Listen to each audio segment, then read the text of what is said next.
கடவுளும் நீயும் ஓர்த்தாய் பிள்ளை இருவரும் தனிமரம் தானே. அவனுக்கும் உனக்கும் அன்னை இல்லை அதனால் ஓரினத்தானே. நதி என்றால் உரை உண்டு, வாழ்வென்றால் உரை உண்டு. கைப்பசி வந்தால் அடைமழை காலம் சிலராயில் முழுதும் ஐப்பசி மாதம். கடவுளும் நீயும் ஓர்த்தாய் பிள்ளை இருவரும் தனிமரம் தானே. அவனுக்கும் உனக்கும் அன்னை இல்லை அதனால் ஓரினத்தானே.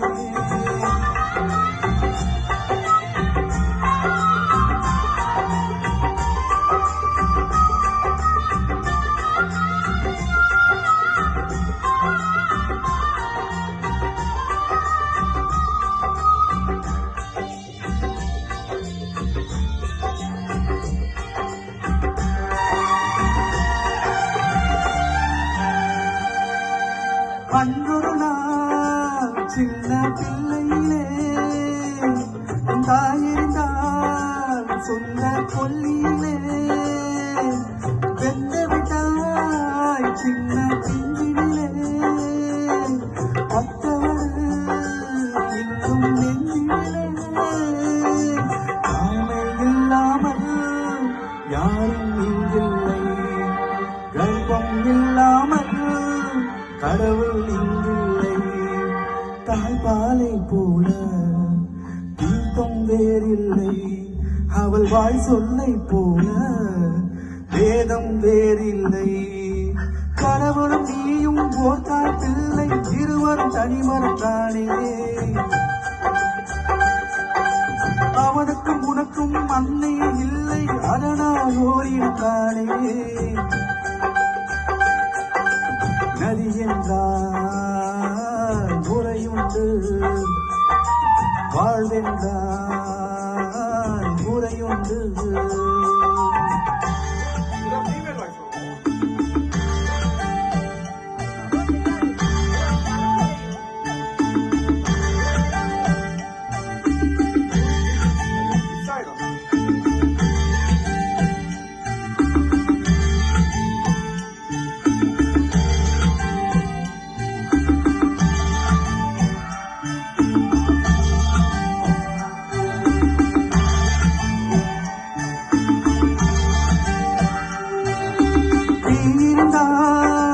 அங்கே புகையிருக்கும், உறவிருந்தால் கொஞ்சம் பகையிருக்கும்.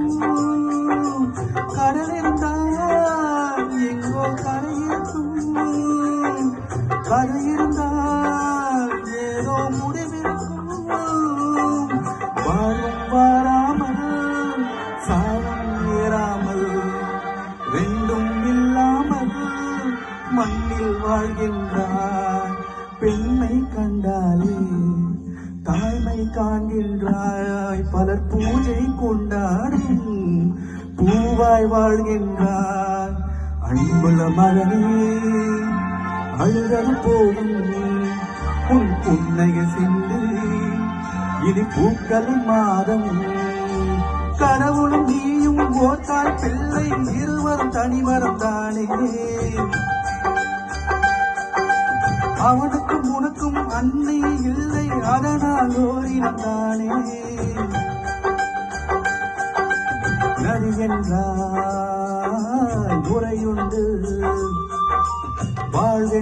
வாழ்வென்றால் குறையுண்டு. பாலாஜி சாங் ரொம்ப நல்லா இருந்துச்சு. இந்த மாதிரி